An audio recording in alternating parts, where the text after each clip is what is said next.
ने गया पति सब शामिल हैं। नीम के साए में रोशनी एक औरत की कहानी। गांव के किनारे कच्चे रास्ते से थोड़ा हटकर एक पुराना सा कच्चा घर था। मिट्टी की दीवारें धूप में पकी हुई, छप्पर की छत पर सूखी घास की परत और सामने छोटा सा चौड़ा आंगन। उस आंगन में एक बड़ा सा घना नीम का पेड़ खड़ा था, मानो उस घर का प्रहरी, हर मौसम में साया देने वाला और हर संकट में ढाढ़स बंधाने वाला।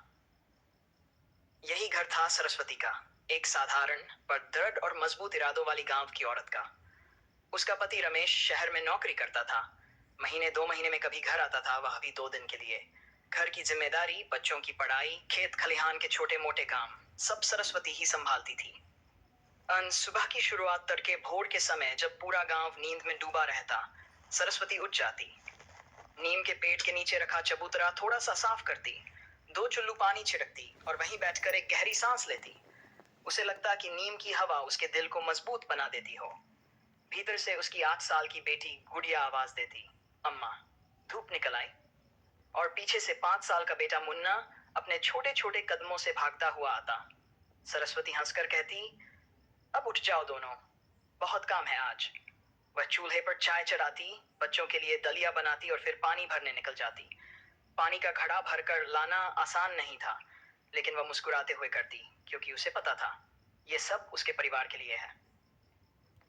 पति की याद और मजबूरी। रमेश सालों से शहर में काम करता था, मजदूरी, कभी किसी फैक्ट्री में, कभी किसी निर्माण स्थल पर।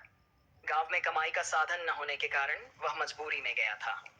हर रात बच्चों को सुलाने के बाद सरस्वती नीम के पेड़ के तने से टेक लगाकर बैठती और आसमान में टिमटिमाते तारों को देखती। वह सोचती, कब आएगा वह? बच्चों की कितनी बातें जमा हो गई उसे कहने को, लेकिन उसके लौटने में हमेशा देर हो जाती। कभी मालिक ने छुट्टी नहीं दी, कभी पैसे नहीं बचे, कभी काम का दबाव रहा। सरस्वती शिकायत नहीं करती, बस थोड़ा सा मन अंदर से भारी हो जाता था। नीम की ठंडी हवा उसके आंसू सूखने में सबसे बड़ी मददगार थी। संघर्ष का दिन। एक दिन गांव में तेज आंधी आई। पुरानी छप्पर की छत उड़ने को तैयार थी। बच्चे डरकर बोले, अम्मा, छत गिर जाएगी क्या? सरस्वती ने उन्हें सीने से लगाया, जब तक मैं हूं कुछ नहीं होगा। वह अकेले ही सीढ़ी लगाकर छप्पर को बांधने लगी।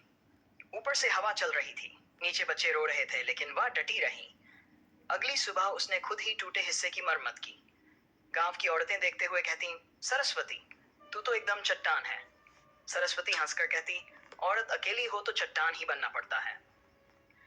नीम के पेड़ की छांव। नीम का पेड़ सिर्फ पेड़ नहीं था, वह सरस्वती का साथी, ठंडी छांव और मन की बात सुनने वाला दोस्त था। गर्मी हो या जाड़ा, वह पेड़ उसकी हर सुबह और हर शाम का हिस्सा था। गुड़िया उसी पेड़ की छांव में पढ़ाई करती थी। मुन्ना पेड़ की जड़ों के पास गड्ढे खोदते खोदते खेलता रहता। सरस्वती पेड़ की पत्तियों को सुखाकर दवाई की तरह इस्तेमाल करती। कभी कभी शाम को वह पेड़ से टिककर कहती, तू तो मेरे दुख सुख का साक्षी है, सब जानता है ना? नीम की पत्तियां जब सरसराती तो उसे लगता मानो कोई जवाब दे रहा हो। रमेश का खत। एक दिन डाकिया आया और बोला, सरस्वती, शहर से खत आया है। उसने तुरंत लिफाफा खोला। रमेश ने लिखा था, ओपन कोट, इस बार घर आने में देर हो जाएगी, काम थोड़ा बढ़ गया है, बच्चों का ख्याल रखना, क्लोज कोट। सरस्वती ने खत दबाकर गहरी सांस ली। वह जानती थी ये उसकी जिंदगी की सच्चाई है। कभी उसने सोचा कि दुखी हो, पर खुद को संभाल कर बोली, रमेश भी तो हमारे लिए ही मेहनत कर रहा है। इस बच्चों की चाहत। गुड़िया पूछती, अम्मा, पिताजी कब आएंगे? मेरे स्कूल में नाटक है, मैं उन्हें दिखाना चाहती हूँ। मुन्ना बोलता, मैंने मिट्टी का ट्रैक्टर बनाया है, पिताजी को दिखाऊंगा। सरस्वती दोनों को सीने से लगा लेती, आएंगे रे, जरूर आएंगे, हर बार की तरह इस बार भी हम मिलेंगे। लेकिन ये कहते समय उसकी आंखें हमेशा नीम की पत्तियों की तरफ उठ जाती, थोड़ा भरोसा मांगते हुए। त्योहार और इंतजार। त्योहार आया, दीपावली। गांव में हर घर चमकने लगा, लेकिन सरस्वती के मन में हल्की सी उदासी थी। वह दिया सजाते हुए मन में सोच रही थी, काश रमेश आज होता। बच्चे खुश थे, मिट्टी के दीपक बना रहे थे।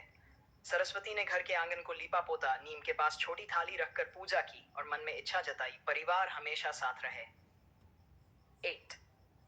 अचानक आई खुशखबरी। एक शाम जब सूरज ढल रहा था और नीम की छाया पूरे आंगन में फैल चुकी थी, सरस्वती चूल्हे पर रोटी सेंक रही थी। तभी गली के मोड़ से एक आवाज आई, अरे सरस्वती, देख तो कौन आया है। उसने चौंक कर बाहर देखा। रमेश चमड़े का पुराना बैग कंधे पर था, चेहरा थका हुआ लेकिन मुस्कुराता हुआ। बच्चे दौड़कर उससे लिपट गए। गुड़िया बोली, पिताजी आप इतने दिन बाद क्यों आए? मुन्ना उछल उछल कर बोला, मैंने ट्रैक्टर बनाया है। रमेश ने दोनों को उठाकर कहा, अब की बार जल्दी नहीं जाऊंगा। कुछ पैसे जोड़ लिए हैं, अब थोड़ा समय तुम लोगों के लिए है। सरस्वती चुप खड़ी उसे देखती रही। उसके होंठ कांपे पर आवाज नहीं निकली। रमेश ने पास आकर कहा, जानता हूं तू अकेले सब संभालती रही, पर अब मैं हूं। थोड़ा बोझ मुझे भी उठा लेने दे। नीम की शाखाएं हवा में हौले से लहरा उठी, मानो घर की खुशियों का स्वागत कर रही हों। पूरा परिवार नीम के नीचे उस रात पूरा परिवार नीम के पेड़ के नीचे बैठकर खाना खाया। सरस्वती ने दाल बाटी बनाई थी, बच्चे हंस रहे थे, रमेश अपने शहर के किस्से सुना रहा था। सरस्वती उसे बस देखती रही। उसकी आंखों में सुकून था। उसने सोचा, कभी कभी जिंदगी इंतजार से भी सुंदर कहानियां लिख देती है। हर